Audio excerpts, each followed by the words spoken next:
From the iHeartRadio studios in New York City, come two diehard fans of the greatest rock and roll band hailing from Hollywood, California. Dissecting all things Guns N' Roses and anything else in their distorted minds, it's Brando and Scotto. 'Cause you know what the fuck you are! And this is Appetite for Distortion. Try it again!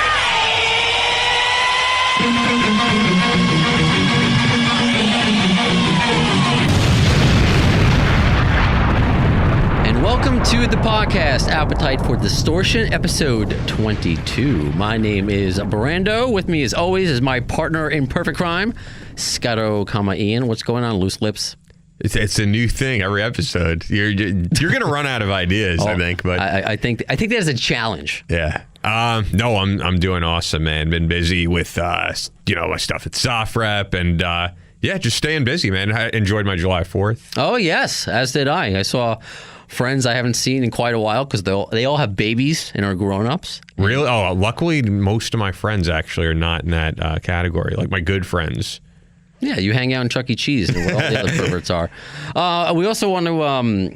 I want to thank everyone who listened to the last episode. Catherine Turman. It's just been a wonderful response every episode that we get. Great responses from my GNR forum or just inboxing on Twitter and Facebook. Really appreciate it. And another big thank you. I guess the first one goes out to Dave Kushner for providing us such a great interview in episode 20. But UltimateGuitar.com picked up part of that interview, talking about how they Velvet Revolver fired Rick Rubin. So we've been getting some press, and we appreciate it. You guys sharing the stories between friends, and so that's how, again, we always say it. The more we're out there, the more we can provide you. And today, we provided you someone in studio you may be familiar with. No, it's not Ian. It's Art Tavana. What's up? You're here. I'm here. You have a New face. York. You have a face. I do have a face. Which I wouldn't. Yeah, I wouldn't recognize Art in the street because, like, even though I'm friends with you on your personal Facebook and I follow you on Twitter, you don't post a lot of selfies, unlike my friend Brando over here, who don't hate me because I'm beautiful. I feel like I've seen a million photos of you behind a mixing board. Every photo I've seen of Art is like obscured vision. That I take different angles, but we're gonna. Art's privacy concerns, guys. It's privacy. Absolutely. Gotta keep it secret. But we're gonna give Art his own episode coming up. That's going to be episode 23, literally in just a few minutes, because in a few moments, actually right now, we're going to get on Michael Lardie from Great White. Not to be confused with Jack Russell's Great White. No, there's obviously multiple versions of a lot of bands, and that's what we're going to get into. And of course, it relates to Guns N' Roses and their variations of the band. And actually, Michael has some history with Guns N' Roses, so we're going to get into all of that with him right now, I believe. Yeah, so for those listening, this is basically going to be a two-parter. This episode, we're going to focus on Michael, but Art's going to hang with us. And then we'll focus on what Art's doing. Yeah, maybe we'll ask Michael some questions. Maybe. Just, keep it PG. I'm trying. So I believe Michael's on the phone. So joining us for the first time on Appetite for Distortion, Michael Lardie, guitarist and keyboards for Great White, also did keyboards for Night Ranger during the early to mid 2000s, but still in Great White and was in Great White for the heyday. Official GreatWhite.com, at Great White Rocks on Twitter. So first thing, just glad to have you on with us. This is very exciting. Well, thank you, guys. It's always great to tell stories about what's happening now and certainly what's happened in our rather interesting past. Oh, of course. I mean, that's why we're doing this. I mean, we're still, 80s metal and what bands that have survived and continue to kind of transform their image and how it works. And so a lot of it has focused on how Guns N' Roses has done it. And it's curious whenever we find another equally a band that we're both a fan of, how they have done it. So I guess the first thing is, how did you first get into Great White before we get into all the cool stuff? How did, tell me, what's your blood type? Where were you born? Like, how did you get into the business? Let's see, AB negative, Anchorage, Alaska. Oh, nice. Okay, no, seriously. It was a very organic introduction into the band. I was working as a staff engineer at Total Access. And I had, whatever came into the studio, I was kind of like the guy who, if they had their own engineer, then I would kind of oversee everything during the day and make sure everything was groovy, all the gear was working right or whatever, and anything they needed, I took care of that.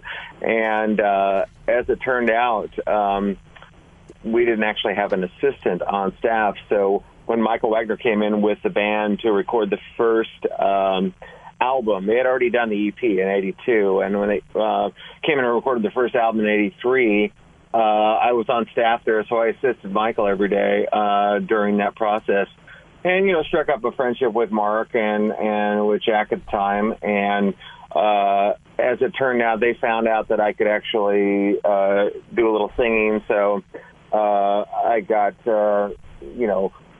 enlisted to do some background vocals on that first record, and was an assistant engineer on that record. They went off to tour with Judas Priest, came back off the road, and their manager at the time, Alan Niven, decided that after the band was dropped at EMI, it was time to get a new record deal, which was not an easy thing to do at the time. Once you they weren't behind you. It just turned out that was the intelligent way to go, get away from that label. And Alan felt like it was a time to kind of reinvent what the band was about. At that time, the sound, as you can remember from, the original album, was probably more akin to Judas Priest, Van Halen kind of energy. And we just kept looking at Mark's guitar playing and thinking, this guy plays blues rock, better than he, so much more interestingly, and comes from his soul as opposed to, doing the eighth note, dun, dun, dun, dun, dun, dun, dun, And we just thought that, that kind of was, that should be, that's where he shines. I mean, I remember seeing him play on the breaks at the studio on the first record. He's playing like Alvin Lee and Johnny Winter, which I loved as a kid, and I kind of like, wait a minute, this cat's that kind of guitar player, and just kind of filed that away as something. And so when they came back to start recording demos for their second record, which eventually became Shot in the Dark, they had the idea to put some keyboards on some of the tunes, and I just happened to be on staff there, and it was like, yeah, I can do that, man. That's cool. So and some very memorable keyboards, I might add.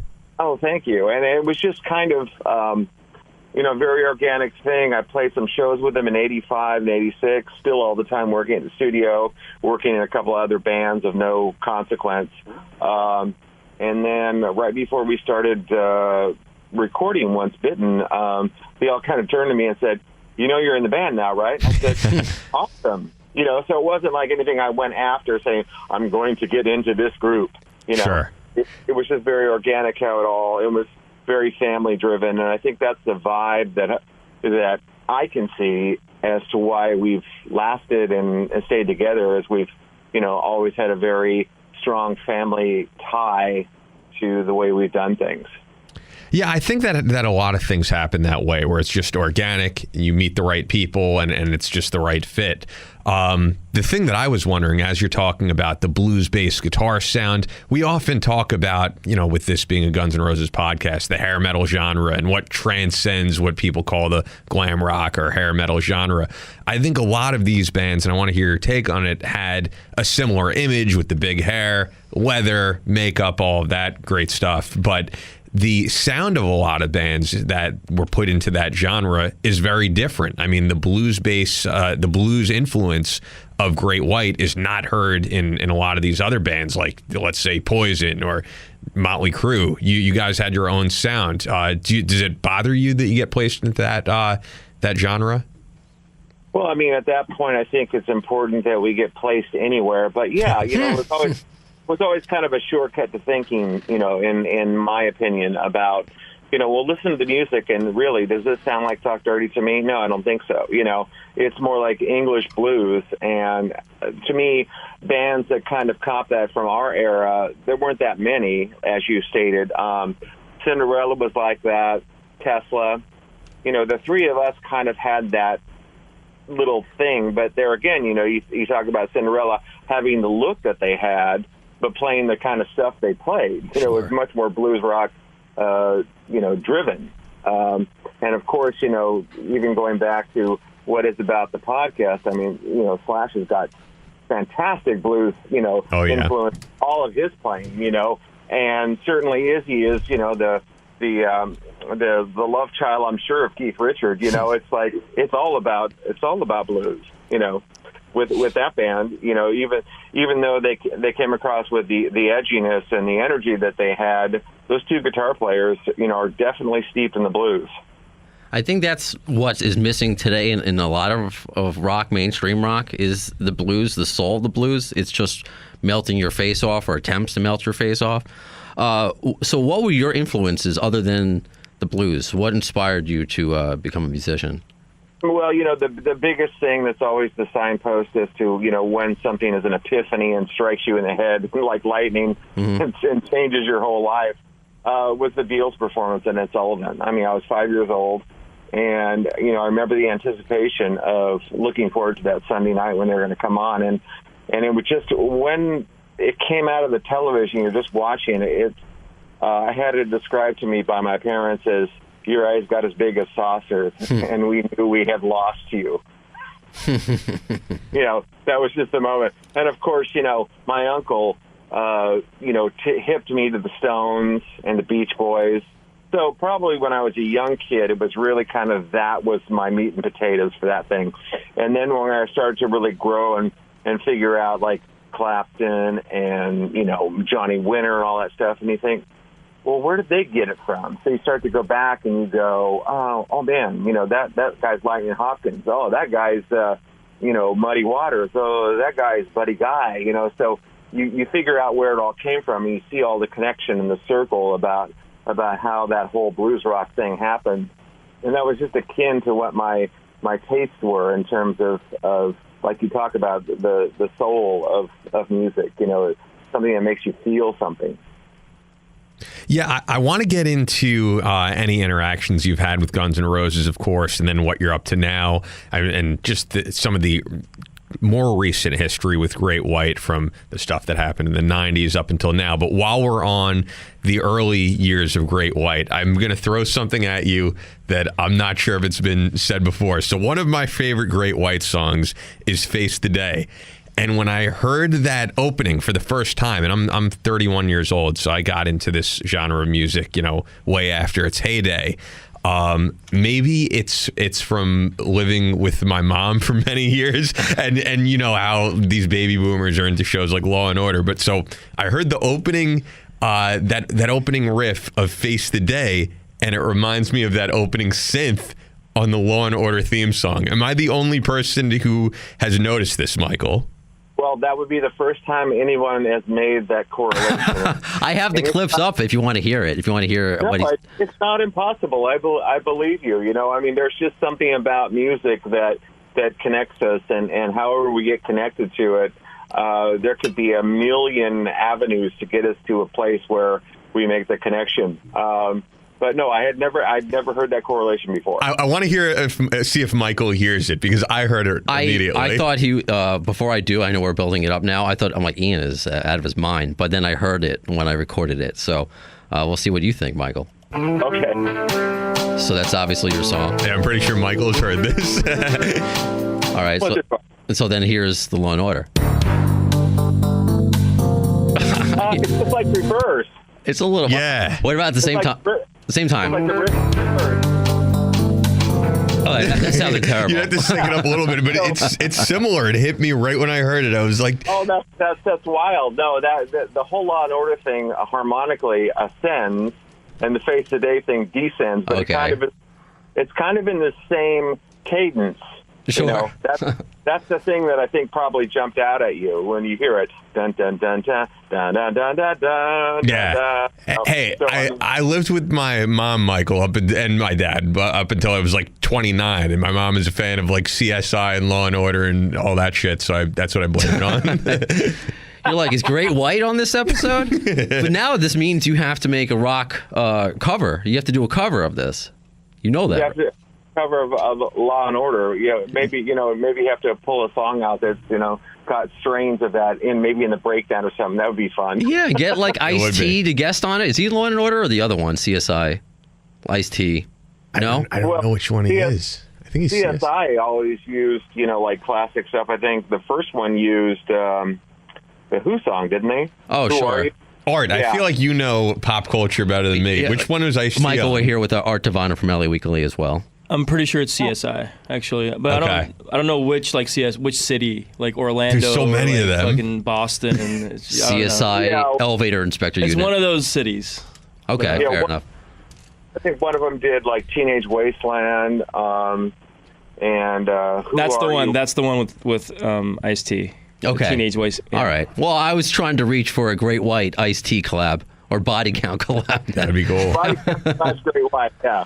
Hey, Guns N' Roses were supposed to tour with NWA in the early 90s. That story just came out recently. So who knows? heard that. It just came out, I believe, right? It was I saw that. Yeah. Did you guys know there was actually an NWA song called "Appetite for Destruction" in 1991? I think.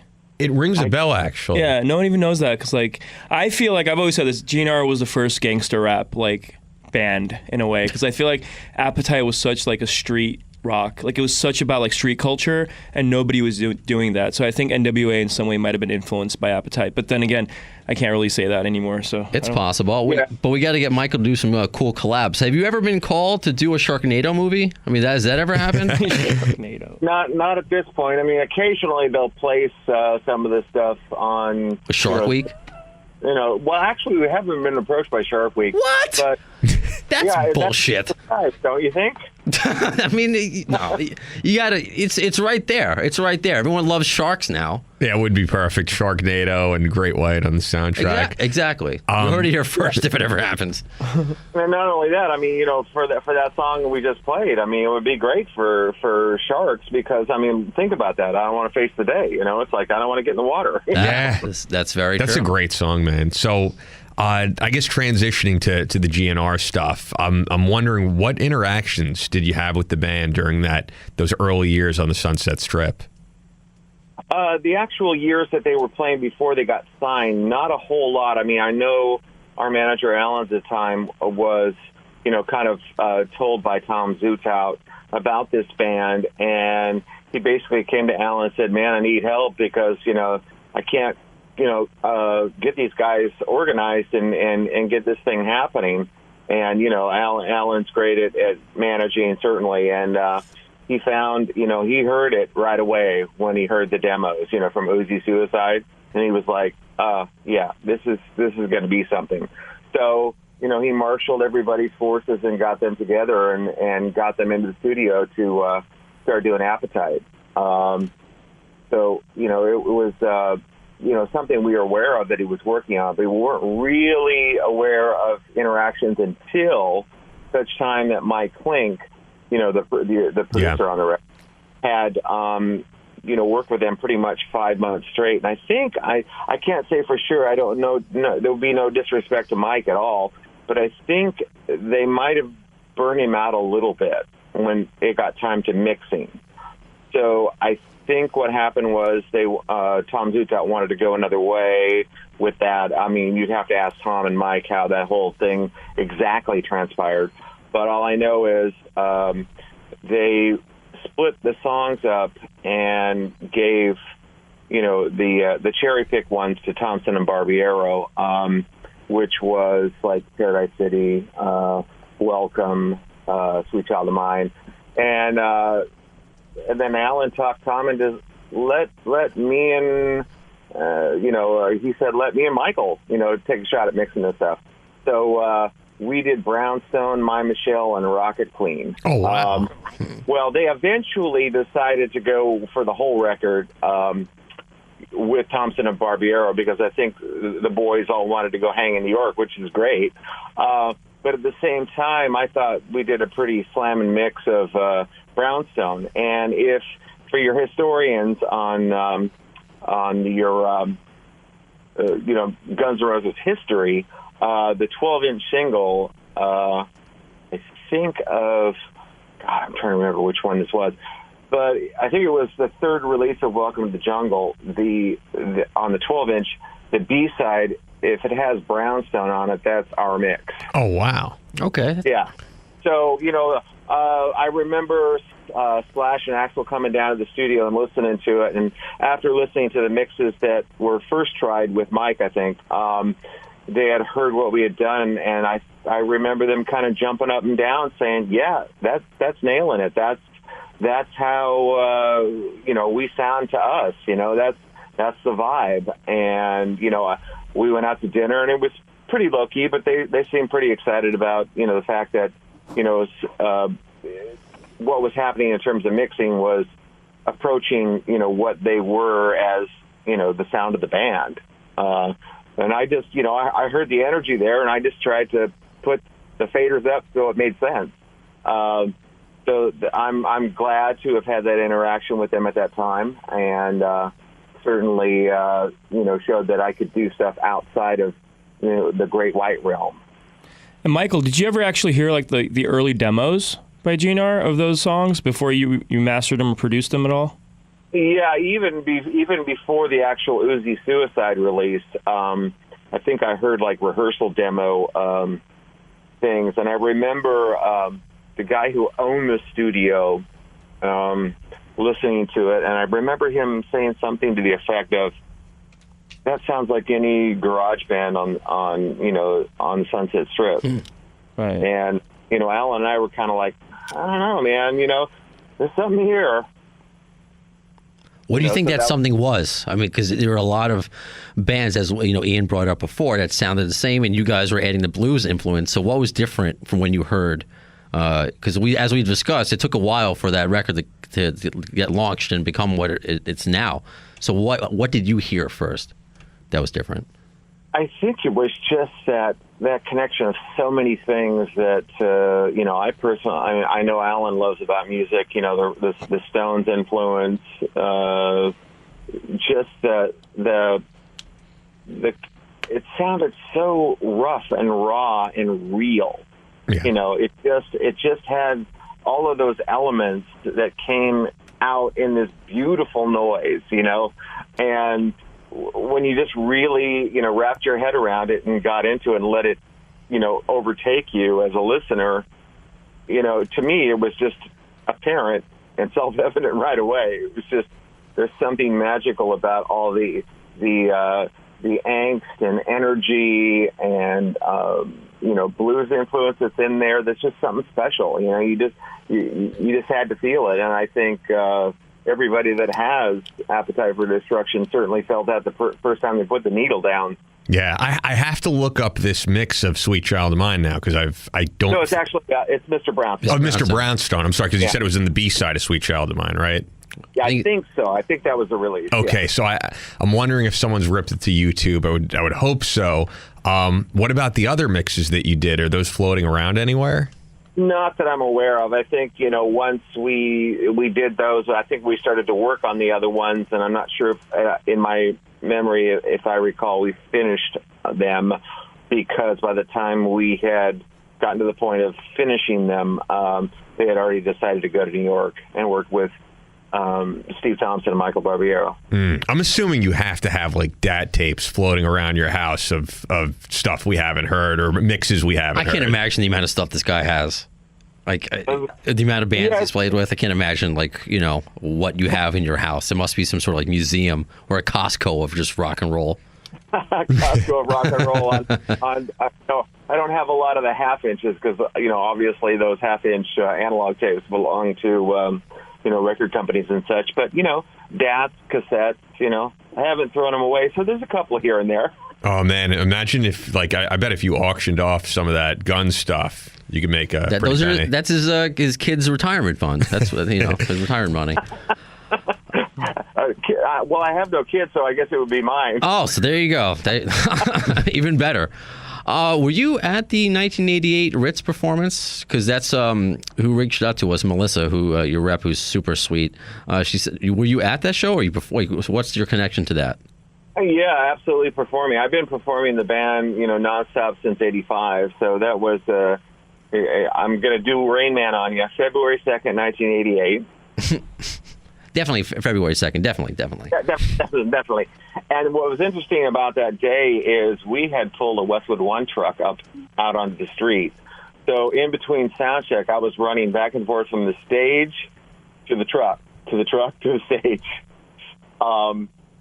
Getting sounds, getting levels on the analog tape in the truck, and also getting sound check done for both bands. So I was basically on site when I wasn't performing with Great White. When GNR was playing, I saw them play a couple of songs mid-set, but after I was happy with the fact that we got what we got, in the truck. But yeah, I remember that day being a very long day for me. You were working it. That's so funny. It sounds like, here at iHeart, part of my job is to work some of the live events, including the iHeart thing in Vegas, which I never get to go. I'm low in the totem pole here. But I can't enjoy these shows even here because I'm always working it, checking the sound, or maybe there's a moment to enjoy a set.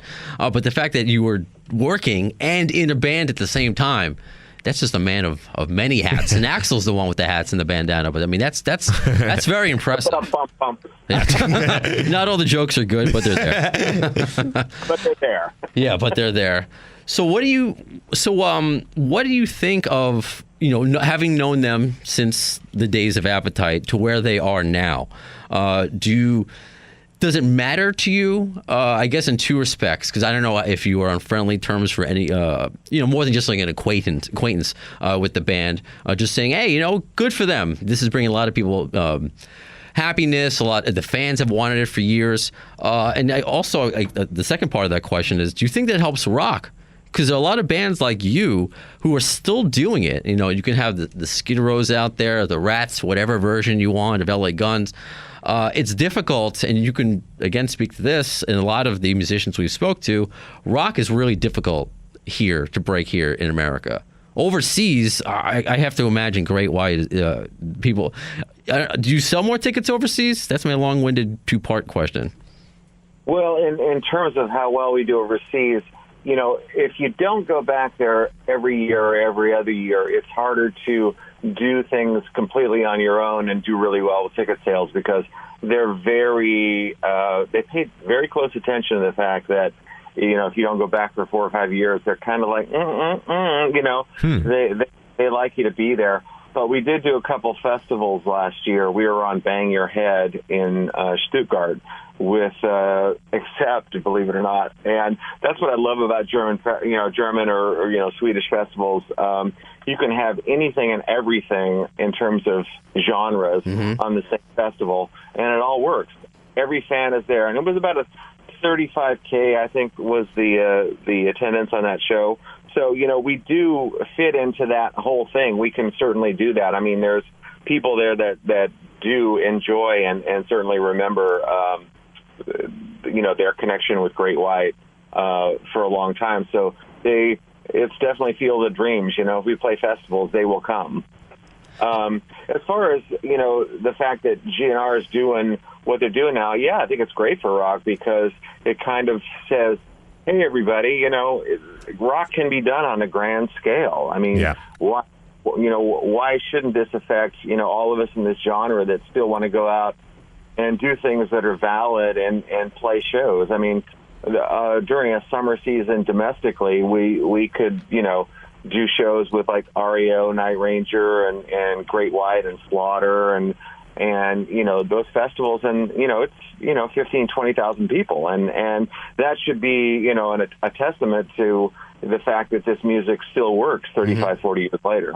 Yeah, it does. Yeah, I always read these articles. I got this newsletter from this music critic named Bob Lefsetz. I don't know if you guys know who that is, but the headline was "Rock is Dead," and the whole thing was this diatribe about how like rock and roll is like this outdated genre, and like nobody cares, the youth doesn't care about it anymore, and all they care about is hip hop and EDM. And all I ever say is like that's complete bullshit. GNR is an example of how that's bullshit. All the rock and roll bands are doing really well. It's just not on top 40 radio as much as it used to be, and it's like people take that as just like it's dead. The genre is dead. It's just not. No, it's not in vogue with like 12-year-olds at malls anymore. Haven't they even? There's like been like an article that rock is dead. I feel like every 5 years. Yeah. I mean, wasn't it a Robert Daltrey? Yeah. Rock is dead. I mean, they've been saying that forever. But here you are still doing it. So that's what my question was the domino effect that it can have on bands like on Great White and maybe even up and coming bands. because I don't know, there's a lot of people who know who Guns N' Roses are. They're still out there, and they have the face. That like, do you find yourself getting new fans when you go out to these festivals? Because that's what I'm reading. A lot of people that are now just discovering Guns N' Roses because now they're back in the forefront. So do you get that same kind of feel, same kind of reaction? Yeah, and that's been that way probably for about the last 10 years, since we've been reformed in earnest. One of the things that blows my mind, if you picture this, you're playing a festival, you got 15K there at maybe it's at a state fair or something, a lot of people there, and they're totally digging the music, and you can see, the chronological aspect of what your fan base would have been during that time. You can look at people and go, yeah, they probably had Great White Records in 87, 88, and then you look at their kids on their shoulders. And the thing that blows my mind, continuously is those kids are singing the verses to Rock Me.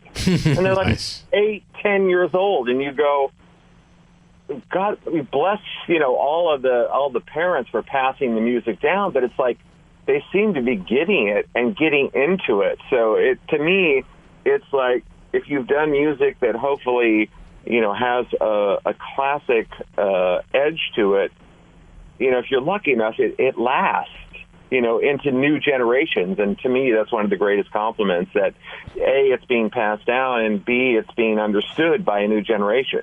Right on. Yeah, no, I agree. My dad introduced me to some of my favorite music, and then you go on and expand that with newer stuff that comes out and kind of form your own thing of what your music is. Like my dad had me listening to Bob Marley and Jimmy Cliff and all this old reggae, and then also Pink Floyd and Was your dad the a stoner? Doors. Your dad was a stoner. He possibly was, but and then as I got older, I got into metal, I got into hip hop, Sure. but all that stuff that I grew up on is still part of what I listen to, and that's why great music really never will die.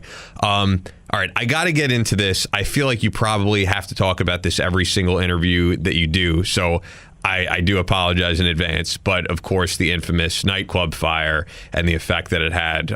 Melissa said not to talk about that. Oh, don't? All right, I was not aware of that. I could cut this out then. Okay.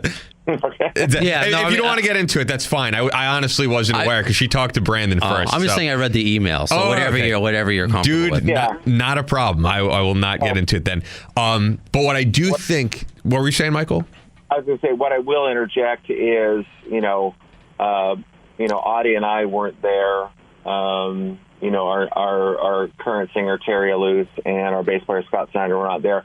It's just one of those things. We have a documentary actually coming out in December from a show we did a couple years ago, and it's like, it basically tells the whole story. So, I think a mass audience is finally going to understand the real story. And I feel like in the documentary, we told it in such a way that it's going to put all those questions that come our way in regards to the tragedy. So I'm looking forward to maybe getting back with you at that time and saying, Gotcha. No, that's perfect. And I could promise you, as Brando knows, I'm not playing dumb or anything. Brandon was emailing back and forth, so I missed that. But I do want to get into, and we're looking forward to seeing that. I do want to get into the two Great Whites happening right now. That we definitely have to get into, because this has been happening with a lot of bands of this era. There were two LA Guns. Luckily, the most important members are now together again, and they're touring as LA Guns, and we're no longer seeing these two bands touring. But there's also Jeff Tate's Queensryche, or whatever he's calling it now. Now do we have one rat now? Finally, one rat. Is Bobby Blotzer still doing? Oh his no, thing? I think he is still doing his thing. But we have Jeff Tate's Operation Mindcrime, and then there's Queensryche. So now there's there is still Jack Russell's Great White and Great White. I mean, what's just your take on it, being in this band? Does it bother you that there's two bands touring? And also, I would think for casual fans of the genre, when they see that Great White is in their town, if they don't follow the band, they might think that they're still seeing Jack Russell or vice versa. Yeah, of course that does happen. But the reality to the whole situation from a legal standpoint is, Mark, Audie, and myself own the name, own the trademark.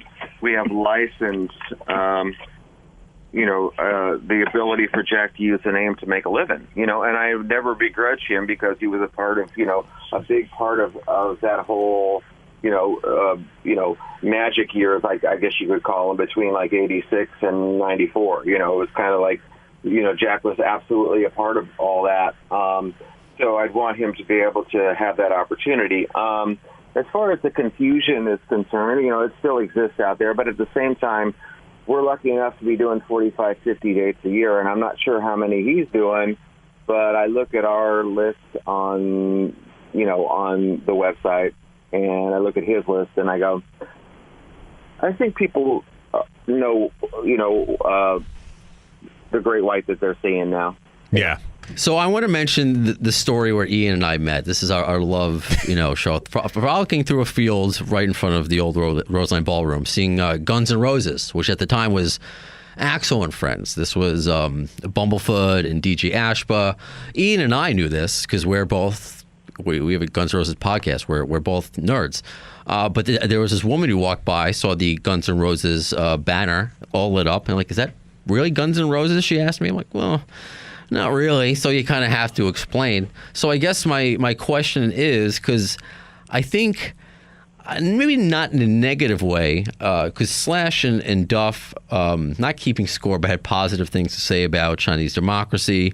Axl may have been keeping score a little bit. What Slash is doing, maybe Snake Pit didn't do so well, and maybe it bothered him. I don't know how Velvet Revolver did. These are a lot of questions we want to find out. So I guess, what's your approach with former members, including Jack Russell? Where do you keep score with that, or is everything, it doesn't matter? You're just focusing on the future of Great White, because I know you guys have a lot of new things happening right now for you. Yeah, I mean, I think that would fill my head up a little too much to try and keep score with that. I mean, obviously, we have to keep aware of, if there's any violations in terms of promotion or trademark issues. But that's about the only score we really, want to try and keep, because, we worked very hard and, spent some dollarinis on legal to get the control of the name and such. So, I mean, our business is our business now, and it really, the focus we have more than anything is to, think about the new record, Full Circle, Nice. Think about the tour dates we've got this year, all the promotion that we've got going with that. We just launched a boutique IPA beer Nice. called Once Bitten. Nice. Yeah, Perfect. so it's kind of like we're lucky enough to still be doing business, so we're Right. kind of concentrating on that part of it. I was recently listening to an interview Jamie Jost did with Ricky Rackman, and he was talking about Queensryche. And when he heard that Queensryche got rid of Jeff Tate, his reaction was like, you can't fucking replace Jeff Tate. Like, he's the most amazing singer. I can't, like, I don't know if I'm going to be into this band without Jeff Tate. And he's like, I went to go see the current Queensryche with Todd Latore, and he's like, I'm not going to lie, I think he's better than Jeff Tate. I like him even more. I'm wondering if Great White has gotten that reaction of people saying, you know what, I was reluctant, but this is a better singer than Jack Russell. Like a certain expectation, because like we've discussed, a certain expectation, not just with the reunion for GNR, but just with Axl and Friends. So have you gotten a certain expectation, and if you're still doing it, you clearly have been blowing people's minds away. Yeah, I think there's always going to be that comparison, because, embedded in your mind, the sound of those particular songs. I mean, like, even some of the album tracks, like Heart the Hunter from Twice Shy, or, just Mistreater from Once Been. It's like there are certain sounds that you never forget about how that actually sounds, because if you were a fan, you listen to that record, however many times you did. So that never escapes you. But I think usually, when you look out in the audience, you look at somebody looking at you, and they're going, what the hell is this? It usually takes about 2 songs, and all of a sudden the stern kind of, closed off corners of their mouth turn into smiles. It's like they get it. And, which is, fortunately and gratefully, we say, a testament to the quality of the songs too. If you have a singer out there that's delivering the songs in a really great, energetic way, the songs always win, and that's what I love about that. Do you meet fans that dig the current frontman more than Jack Russell? Yeah, that's pretty cool. There's certainly that contention of it, and others, will say, well, I read all the things I read online, and I think I understand. I'm going to give this guy a shot, and then after the show, you hear him and you go, good choice with this guy, Yeah. And that's cool, because that's what we felt, and we just said, let's get somebody that's, going to be dramatically different. Let's not do a clone. Okay, that's an interesting take. That was by design, That's smart. That we didn't want to do a clone. It gives you a chance to go out there and reboot it a bit, if you will. That's smart, because there's a lot of different bands for a variety of reasons. You have Journey. It took a while, but now they're extremely successful to be able to do that. The most successful, I think, that you could always point to was AC/DC. Yeah. Sure. Well, what now with Axl? Is that what you mean? Or I even meant Brian Johnson. I know. Yeah. I was being facetious. Hey, but they're still selling out arenas with Axl, and I'm sure. Well, they were giving elsewhere. refunds. They were giving refunds for a while. Yeah. People were upset, and here's the thing, Michael. I was, being obviously on a Guns N' Roses podcast, and I am an AC/DC fan. I'm like, I don't know what about this Axl DC thing, but I got tickets through a radio station that I worked for, and I was blown away. I was blown away, and it's the same thing when seeing Axl and Friends. Didn't know the expectation. I would see Skid Row now if they came around. What is it, ZP Thwart with the guy from Dragon Force? Yeah. So, and I love Sebastian. We both have seen Sebastian a bunch of times. If the music is there, like you said, Michael, if the music is there, people, if you build it, they will come. Kind of thing. Yes, exactly. I got to ask you about your time with Night Ranger, early to mid 2000s. I heard a rumor just from listening to Eddie Trunk that I want to hear if you can clear up. So I heard Eddie Trunk, not too far, but maybe last year or so, interviewed Faster Pussycat, who apparently are very known for being hard partiers. And during the interview, they were like, you think we party hard? Night Ranger is the band that fucking gives us a run. And they referred to them as like Ranger Danger, I believe is what they said. Is that them breaking balls, or are Night Ranger really hard partiers? I think that's kind of breaking balls a little bit. Okay, so are you guys the opposite? Well, I will say back in the day, when they were, at their peak between like 84 and 89, before Damn Yankees started. I will say absolutely they had their time with that.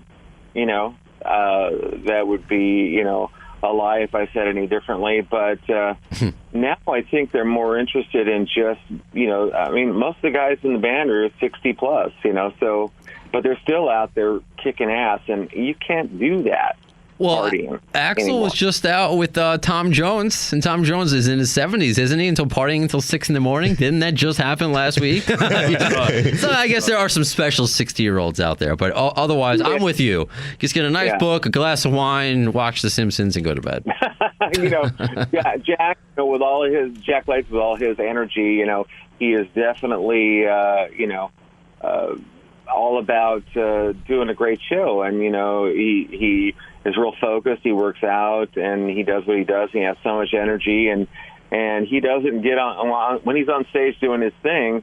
It doesn't look like a guy that's in his early 60s. I got to hear though. Do you have anything about? I'm sorry. Will you finish with that story before I so rudely interrupt? Yeah, no, we're good. Okay, all right. I have Tourette's, I think. I got to hear about Black Flag though. Your time with Black, because I'm a huge fan of Henry Rollins and the old school punk movement, which is dead now, which stinks, but whatever. Yeah, it was interesting with that. The first gig I had when I moved to LA when I was 19 and 78. Yeah. I looked around and realized it took a while to, find a band to actually play with. So I thought, well, what can I do? Okay, I know how to engineer, so let me get a gig at a studio, and that'll pay the rent until I can find the right kind of people to play with. So I went to work at this place in Hermosa Beach called Media Art, which was right down on the ocean, about a block away from the beach. And just up the block was an old church that was converted to offices, and in that church was SST Records. Mm-hmm. So you can see, if you know about the SST record legacy, you know that it's not just Black Flag. For those who aren't aware, like myself, Yeah. clearly, who else was that Well, played there? it was recorded there? like Husker Du, the Minutemen, the Okay. Eight Saccharin Trust, just a lot of bands. I think the Mentors were on there as well. And it was just like a cottage industry, the whole punk movement in Hermosa Beach. So, since it was just like falling out of bed for them to take the artist over to the studio, we ended up, working with them. And there was this one engineer there, his name was Spot, and he was just a crazy guy, and he loved working with punk bands, but he couldn't do every single one of them. So if he had done a whole album, in like 6 or 7 days, it would be, he'd be burnt out, and it'd be like, can you do the next one? It'd be like, yeah, man, it's cool. Even though it was completely outside the wheelhouse of my musical taste, I was an engineer on staff. So, next one that came in was, a Black Flag record. Nice. And I believe historically I did one with Dez, one of their original singers, and then one with Henry. Okay. Yeah. Pretty cool, man. That's awesome. So before we wrap up here with, I was thinking the talk earlier of is rock dead and people saying rock is dead and you still touring. Any new music that you're listening to or any stuff that you think our audience should check out who like Great White and who like Guns N' Roses, of course? One of the bands that I love that I got hip to in 2012, and they just become more and more ballsy and edgy and cool, was Hailstorm. Nice. Love Hailstorm. They cover a couple of GNR songs off their first, Reanimate EP or whatever. Yeah. That girl can sing her ass off. And, the drummer is a fantastic musician. The whole band's great. And I ran into them at, believe it or not, the Machine Shop in Flint in 2012. And met them, and it turns out they were huge Great White fans. So you're like, whoa, okay, that's cool. And then just recently we did we did some gang vocals for 2 of the songs on our new record in Nashville, and she has since moved down to Nashville recently. So we got her, Rachel from Skid Row, Kenny Gennaro, the drummer for Pat Travers, a bunch of Nashville technicians and other musicians, and it was great to see her again. Obviously, it's had so much success, and it's just great to see them carrying the torch of high energy rock and roll. So I would definitely recommend to people to check that out. And it's good to know Lizzie Hale lives in Nashville, so now I know where to stalk her. Didn't hear it from me. No, of course not. So it's actually a great example. I've often used Hailstorm as the example on here. So save wavelength. Yeah. Hey, man, we totally appreciate you coming on, and we're looking forward to hearing more stuff with Great White. Is there anything else you're up to and any projects you're working on before we wrap this up? And how can we find you? How can the fans reach out? Well, the website is officialgreatwhite.com, and it's got all the information about the new record, Full Circle. And our latest track is our first release from the song is Big Time. And if you like the vibe of Face Today, I think you're going to like that song. That's cool, man. It's hard to get plays on the new stuff, right? Because of the fact that, even at Sirius XM, there's Hair Nation and all that, but they don't play new stuff. And of course we all know MTV and all that is dead. So like, how do you as a touring band who's known from the decade of the 80s, like get this new music out there to people? Well, we're getting lucky. Eddie's spinning the new track. That's awesome. Yeah, we're starting to get some stuff. Luke Carl is a huge fan as well. So we're real lucky there. We're getting some action there. Terrestrial radio, we're getting some plays here and there, and a lot of people are playing it. It's on the YouTube channel, official Great White TV. So, I mean, it's getting out there, and, people are starting to recognize it at the shows. So that's always pretty cool to see that whole thing come from, writing the song to actually performing it and then people being hip to it. It's that part of the whole musical chain is pretty damn cool. And the next thing you got to do to really promote, you got to get into a Twitter fight with Ian Ziering from Sharknado and get yourself on the 6th one. You have to do that, please. How many sequels do they have I now? think the 5th one is like this weekend or something. They made the 5th one. And I don't know. Shark Week is this month. I mean, Shark Week is cool. I mean, after the first Sharknado, whatever. I'm going off on an angry tangent. But I still hope it happens for you. Thank you. That is cool, though, that Eddie is playing the song and Luke Carl. The thing with Luke Carl, man, I just want to hear him open up about kind of getting to bang Lady Gaga. I mean, that's what he's known for, and he won't fucking talk about it. I want to hear all about that. Because you're a pervert, okay. Dude, Well, come on, it's Lady Gaga. I'm not sure if the other half would like to hear that story.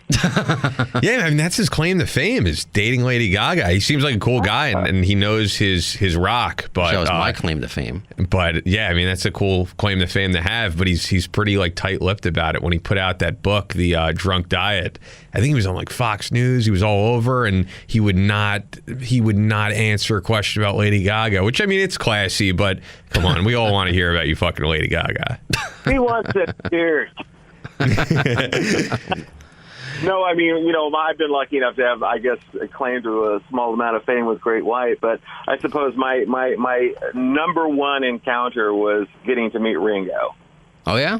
Tell us about that. Did he refuse to sign an autograph? I'm warning you with peace and love, but I have too much to do. So no more fan mail. Thank you. And no objects to be signed. Nothing. Anyway, peace and love. I didn't even ask because I knew about that. It's one of those things. A friend of mine used to do the hosting for Private Sessions. You remember that show on A&E? Private Sessions. Yeah, it rings a bell. Yeah, great people on. They would come on and do interviews, and then the bands would play like 4 or 5 tunes throughout the hour and a half show that it was on. Anyway, she used to be on BCN, I think, in Boston, Lynn Hoffman. Sure. So he hosted the show and knew that I was in Jersey. We were getting ready to go to Europe, so we had like a couple of plays around the East Coast before we took off for Europe in 2008. And called me up and said, "You got a day off?" And I go, "Yeah, as a matter of fact, I do." He goes, "You should come into the show today." And I said, "Sure, I got nothing to do." So took a cab across the tunnel and went into Midtown where A&E is, and came in, and we're sitting in the makeup room just talking, and all of a sudden, in comes Dave Stewart, and I'm like, "Oh man, that's cool," Mm-hmm. And right behind that was Ringo, and I looked at her like, "Holy fuck!" So, I mean, having, the Beatles be such a signpost of my life changing, it was a really big deal. But they orchestrated it somehow as he was walking out of the interview and doing the show for him to stop just long enough to take a picture with me. Yeah. That's usually how it works sometimes. Yeah. And Ringo has always been so smarmy and so sarcastic. I said, "Man, I just want to thank you. Your band and everything you did as a drummer, basically changed my life and made me become a musician."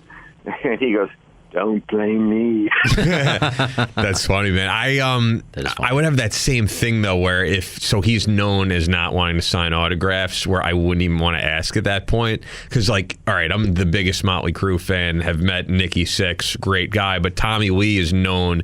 He publicly wrote a whole thing about I don't owe taking a picture with you. Doesn't he punch people? He's done that before. But he wrote a whole thing about how he's not, he doesn't feel that he owes a picture with you. So if I do, and I've heard Tommy Lee's a great guy, from Anthony Bozza, who's been on the show and co-wrote his book. Sure. But if I do happen to meet Tommy Lee, I'm just not even going to ask. I wouldn't want it to ruin the experience asking for a picture and then him being like, "Fuck off." Well, no. we'll say right now, Michael, when you are in New York, when you're touring and you come in studio with us, we will ask you for a picture. Hopefully that's okay. We'll put it in your tour writer, okay? You can have 10 pictures, 10 autographs, whatever you need. All right, awesome. Very cool. I appreciate your time. Like, I mean, you know, what did it say? I think in your description that it was that Melissa sent that you were a great sense of humor. I believe that she wrote. I can't bring up the email, and she was not lying. Oh, well, thanks, guys. No, I mean the show is great. I mean, you cover some great ideas. You know, interjecting. You know, the guests that you're talking to, and you know all the tidbits about Guns N' Roses. Really cool podcast, man. Thanks, man. And I think people will really appreciate hearing your involvement with GNR, because I'm a huge fan, and I was not aware of you being involved in the mixing. So as Brando says pretty often, we're putting together the pieces of this puzzle of what has made up the history of this band, and that's definitely a piece of the puzzle I never heard before. So I'll give you one more before I go. Let's do it. Do you remember the first MTV Music Awards they did? Sure, I remember footage of it, yeah. I mean, as we've said before, I'm 31, so I wasn't there in the heyday, but yeah. 1988. It was September, I want to say 7th, 88. Okay. And I really am a Rain Man. Yeah, it sounds like it. What was it? 232 toothpicks, right? Yeah, no, and the barometric pressure was 29.6. No, Alan had asked me to come in and do the live broadcast audio mixing, so I was in the truck when they were performing. It's awesome. I've always said that's the best. That's the best performance of Welcome to the Jungle, at least that I've seen on camera. I just remember Dick Clark standing in the wings when the camera hit on him. You know, in the truck, you can see every single angle. You know, as I was mixing it. And him just at the beginning of the song looking completely panicked. And by the first chorus, he was like, cool, it's happening, it's going off. You know, he was like really happy. But another addendum to that story, after the performance, I went back into the venue to watch a few things and was hanging out with some people. And I'm in the stairway, and I come across Judd Nelson and Robert Downey Jr. very lit up. And that's all I'm going to say about that. But they were like 21, 22 years old. And we were just talking, shaking hands, and blah, blah, blah. And Axl comes bounding down the stairs, and he goes, hey, man, a friend of mine called and said it sounded really good on TV. Thanks, man. And then ran away. I'm like, cool. At least they give you a thank you note, so to speak. So I guess that's a good thing. Yeah. So, Art, you would say that it was the best performance of Welcome to the Jungle as opposed to the last time that Axl did the MTV Music Awards? No, yeah, definitely. No, I mean, I've always said this. That moment in '88 at the MTV VMAs, had they dropped the ball, had Axl had a bad moment or something had happened during that performance, that could have been it. Because that was like their moment in the the moment where they could have been the biggest band of all time, or just gone back to like the Sunset Strip, and they fucking killed it. So no, they totally killed it. It was like a parent, you know, sitting in the truck just going, man, they got it. It's all good. All thanks to you. All thanks to you and your van controls. Well, thanks. So once again, you could visit Michael's band Great White at officialgreatwhite.com, at Great White Rocks on Twitter, and next time in studio when Great White's in town. I'll look forward to it, guys. Thank you so much, Michael. We really appreciate talking to you today. Thank you. You as well. Have a great day. You Bye. too. Great guy, and I really do hope that we get to see Michael in studio at some point, because Great White is still doing gigs all over, whether it's on Long Island or in the city. And it's funny he mentioned doing shows with Slaughter. I know Great White has done some shows at Slaughter since, as I've mentioned before. You and I know Mark great, Biffles. Great dude.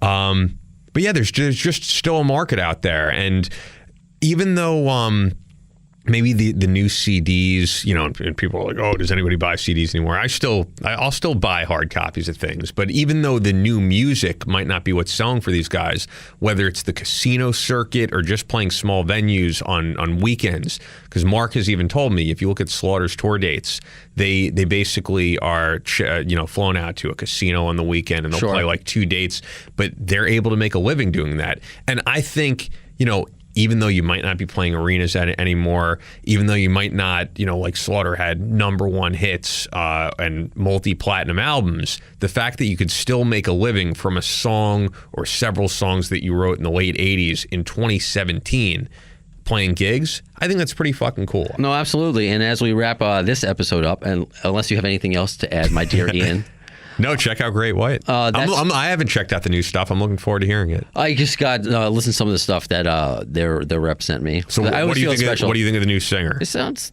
good. Different, I guess, from what he was saying. Then I mean, it's hard to say because I was never like not as much as I am, of course, with Guns N' Roses, where Jack Russell's voice invoked something in me. I'm like, if the music is good, it's good, and it's still good. Then I'll ask you one other thing.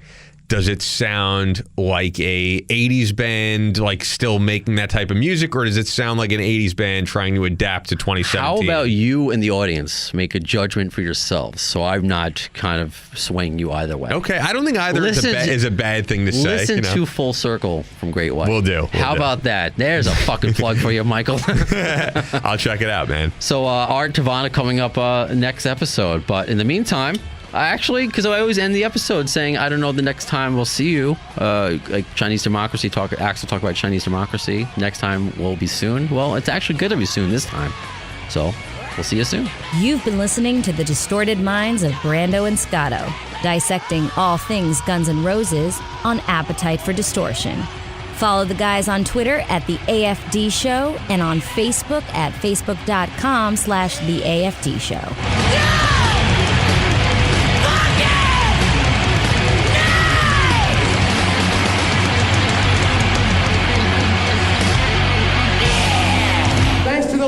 Security, I'm going home. Home.